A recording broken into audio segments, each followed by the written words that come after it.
नमो अरिहंताणं नमो सिद्धाणं नमो आर्याणं नमो वज्जायाणं नमो लोये सब्बसाहुणम् एसो पंचनमुकारो सब्बपावपनाशनो मंगलानं च सब्बेसे पद्मं हवै मंगलम् मंगलम भगवान वीरो मंगलम गौतम प्रभु मंगलम स्तुलिभद्राजा जैनो धर्मोस्तु मंगलम ओंकार बिंदु संयुक्तम नित्यं ध्यायन्ति योगिनः कामदं मोक्षदं चैव ओंकाराय नमो नमः अज्ञानतिमिरान्धनं ज्ञानं जनशलाकया नेत्रमुन्मिलितं येन तस्मै श्री गुरुवे नमः। तस्मै श्री गुरुवे नमः। ओम ह्रीं श्रीं श्रूं श्रूं हम शं थ थ थ ठ ठ सरस्वती भगवती विद्या प्रसादं कुरु कुरु स्वाहा। भाग्यशाली स्वरोदय शास्त्र की बात पिछले 4 दिन से हम कर रहे हैं। आज 5वां दिन।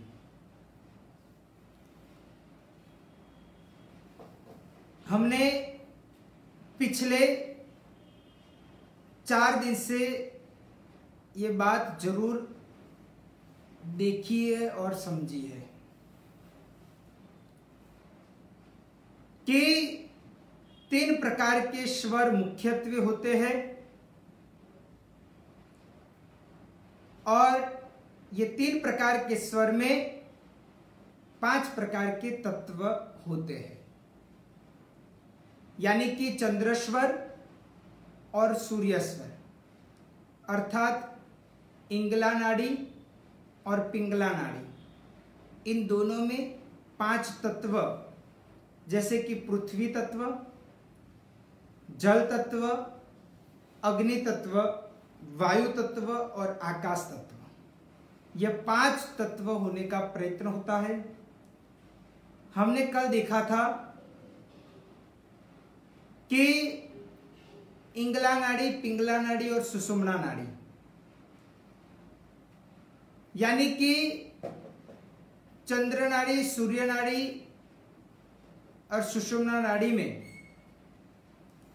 हमें क्या प्रकार के कार्य करने चाहिए। परंतु आज हम देखते हैं कि ये नाड़ी में यानी कि स्वर में तो कौन से कार्य करने चाहिए, परंतु उसके अंदर जो 5 तत्व होते हैं वो 5 तत्व के दौरान कौन सा कार्य करना हितावह है।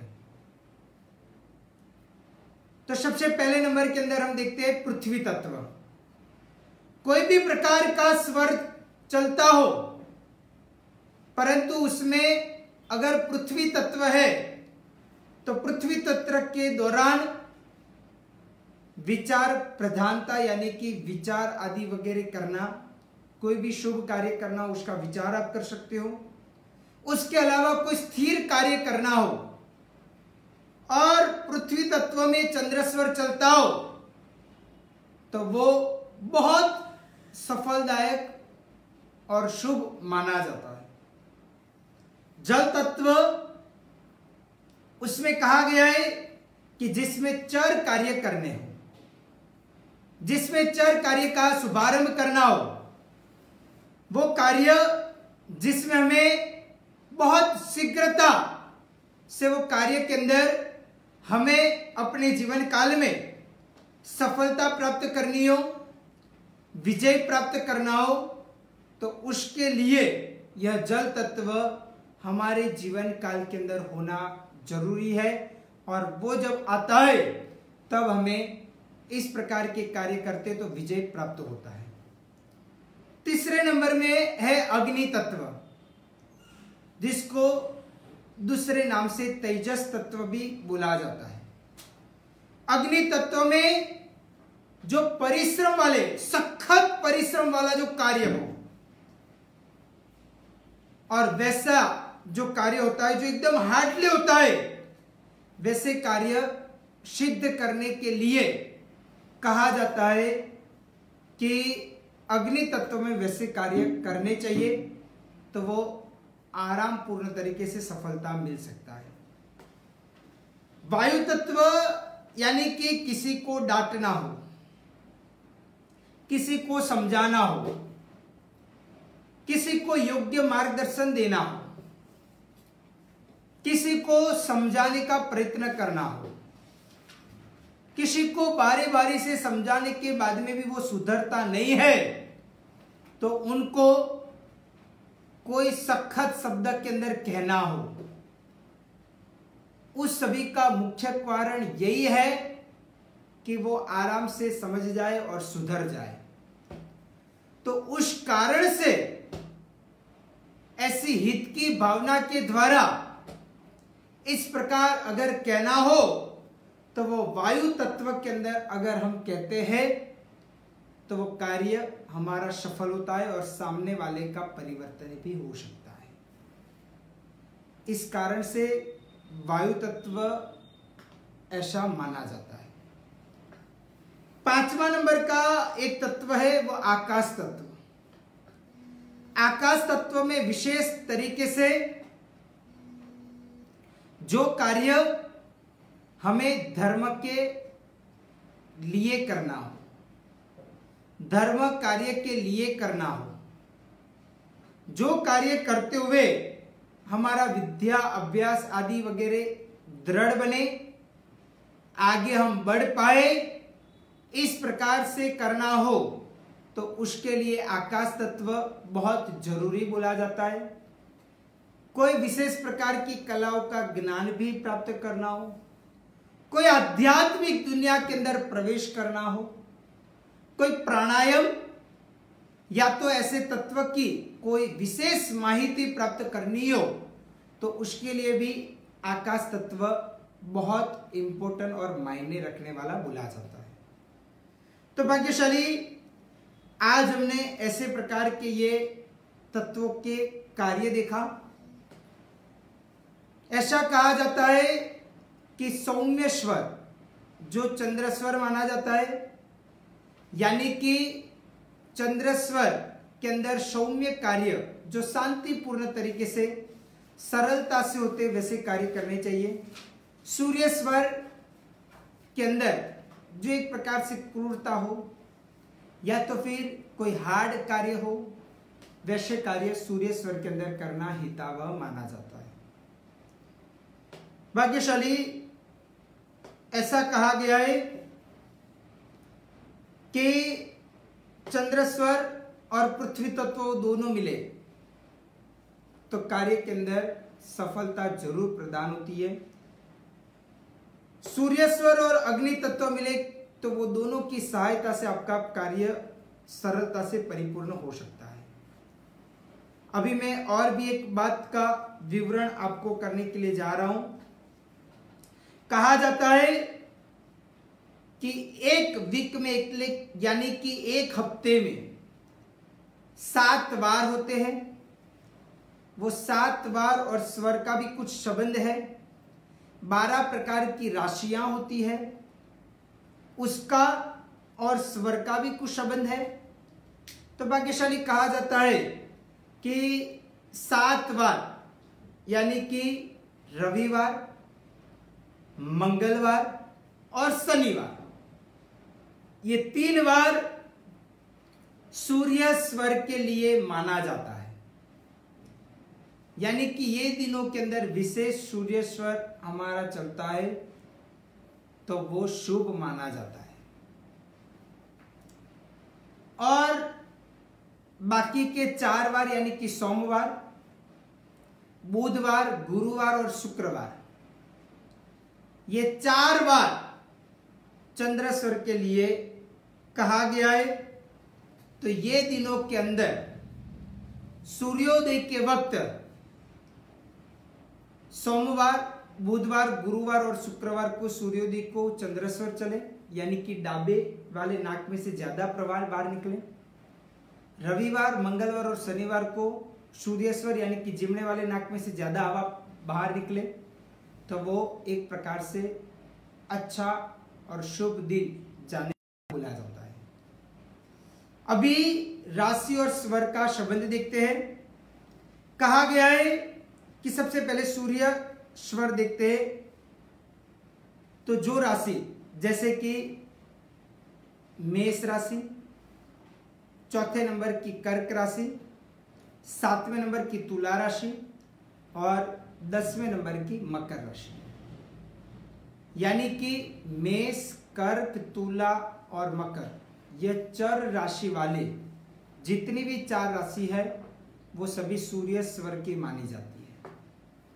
चंद्र राशि यानी कि चंद्र स्वर के अंतर्गत दूसरे नंबर की वृषभ राशि, 5वें नंबर की सिंह राशि, 6ठे नंबर की वृश्चिक, 8वें नंबर की वृश्चिक राशि, 8वें नंबर की वृश्चिक राशि और 11वें नंबर की कुंभ राशि। फिर से एक बार कहता हूं, वृषभ, सिंह, वृश्चिक और कुंभ, ये 4 राशि चंद्र स्वर के लिए माना जाता है। और बाकी की जो 4 राशि है जैसे कि मिथुन, कन्या, धन और मीन, ये 4 जो द्विस्वभाव वाली राशि है वो सुषुम्ना नाम के स्वर के लिए माना जाता है। तो इस प्रकार स्वर का और राशि का भी कुछ ना कुछ मेल बोला जाता है। भाग्यशाली, ये स्वर ज्ञान के माध्यम से हमारी आयुष्य की भी समझ हमें मिल सकती है, तो वो भी जानना बहुत जरूरी है। क्योंकि ज्योतिष शास्त्र के अंदर कहा गया है, अगर आपकी कुंडली में, क्योंकि कई लोगों को ऐसी दिलचस्पी होती है कि मेरे जीवन में कितना धन लिखा हुआ है, कितना मान सम्मान इज्जत आबरू मिलेगा वो लिखा हुआ है, या तो फिर मुझे कितने प्रकार के परिवार आदि वगैरह बड़ा मिलेगा कि क्या, सुख समृद्धि मिलेगी कि क्या होगा। ये सभी प्रकार की बाबतें विशेष प्रकार से लोगों को होने का प्रयत्न होता है। परंतु ज्योतिष शास्त्र में ऐसा कहा गया है कि ये सभी प्रकार की चीजें आपके पास हो, यानी कि आपके पास में सुख समृद्धि हो, धन वैभव आदि वगैरह हो, मान सम्मान इज्जत आबरू हो, घर का परिवार अच्छा हो, सब कुछ अच्छा हो, परंतु अगर आपके पास आयुष्य नहीं होगा तब क्या करोगे? कितना भी पड़ी हुई मिठाइयों के पैकेट हो, कितना भी धन भंडार आपके पास पड़ा हुआ हो, कितना भी बैंक बैलेंस हो, कितनी भी फिक्स डिपॉजिट हो, परंतु अगर जब तक आयुष्य ही कम होगा तो फिर हम कुछ नहीं कर पाएंगे। आयुष्य ही नहीं होगा, इसलिए आयुष्य जानना बहुत जरूरी है।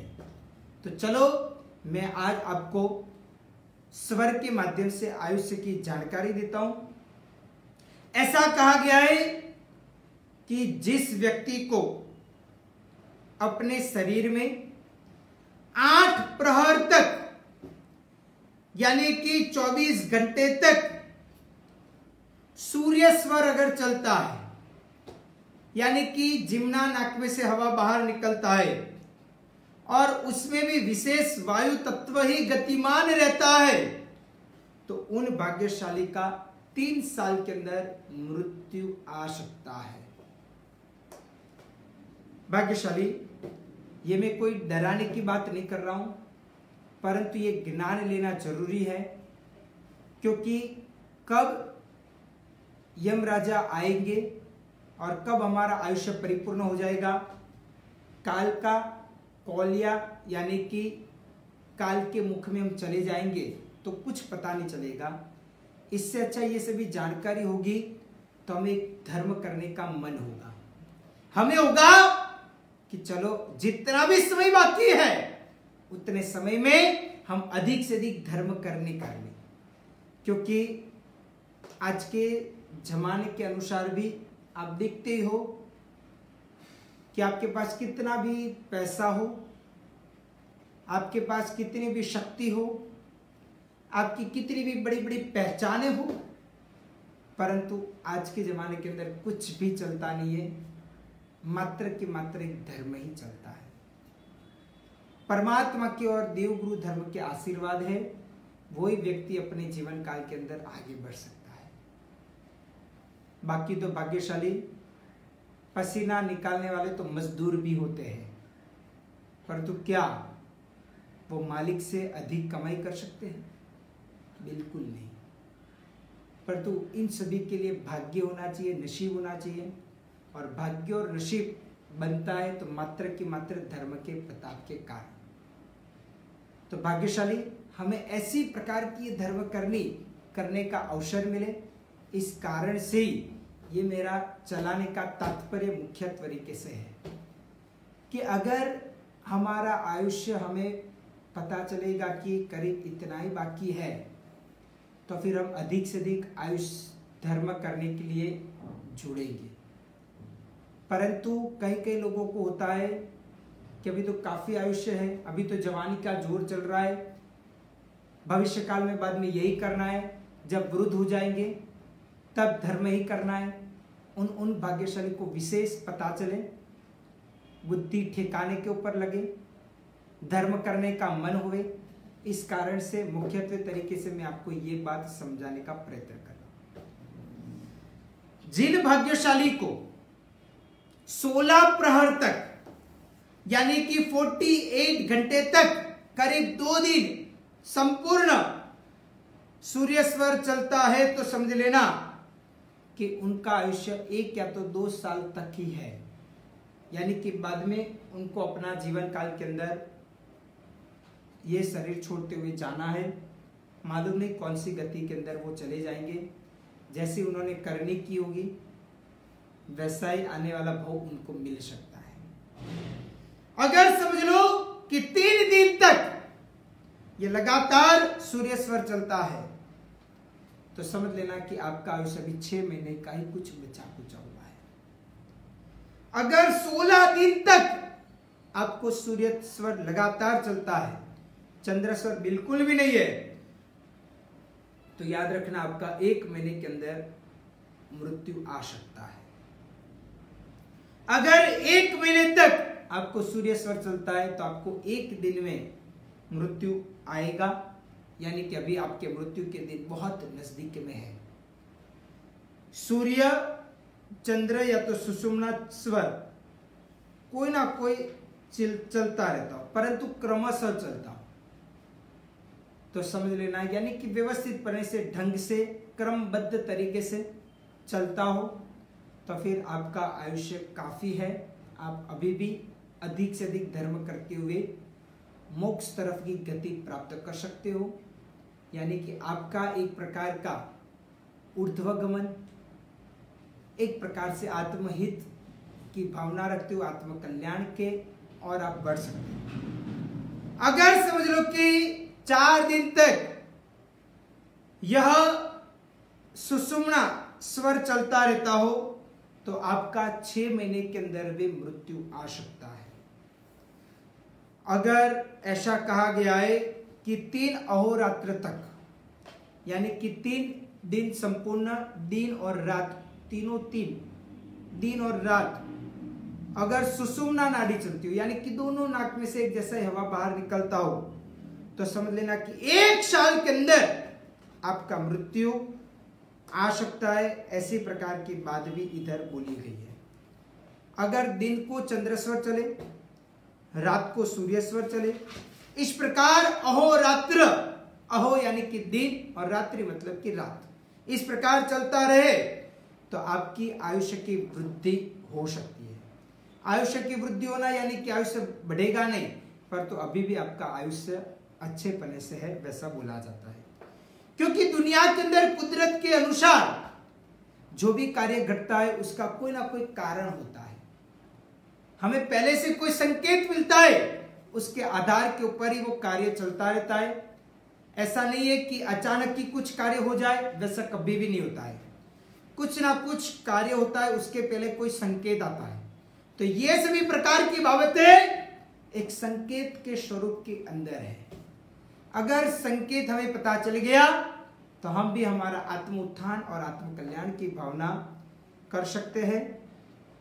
ऐसा कहा गया है कि अगर 4 दिन, 8 दिन, 12 दिन, 16 दिन या 20 दिन तक चंद्र स्वर लगातार चलता रहता हो तो याद रखना कि आपकी आयुष्य की दीर्घता है, यानी कि दीर्घ है, आपका आयुष्य अभी भी वृद्धि करने वाला बोला जाता है, ऐसा माना जाता है।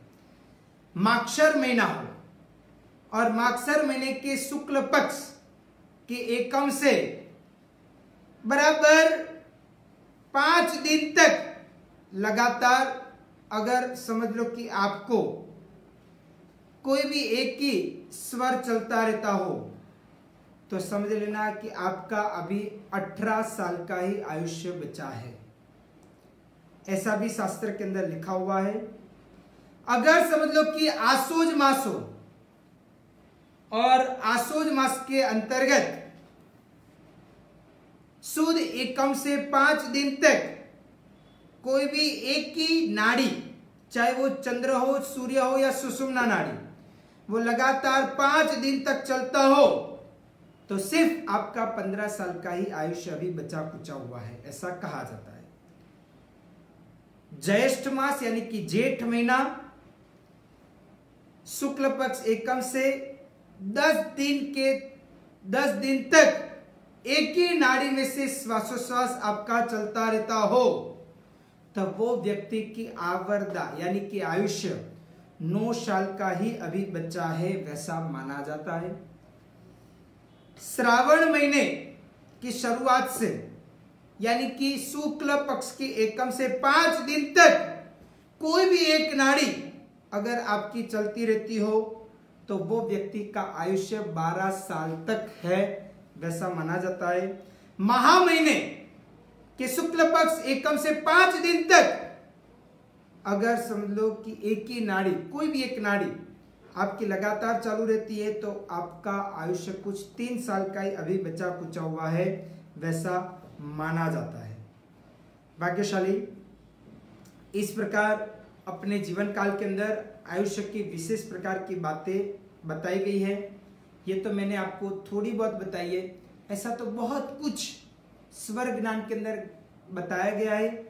अगर जो व्यक्ति स्वर ज्ञान सीख लेता है, जो व्यक्ति स्वर ज्ञान के अंदर माहिरता प्राप्त कर लेता है और जिनको नाड़ी चेंज करना भी आ जाए तो वो व्यक्ति अपने जीवन काल में बहुत कुछ सुख समृद्धि शांति वाला बन सकता है।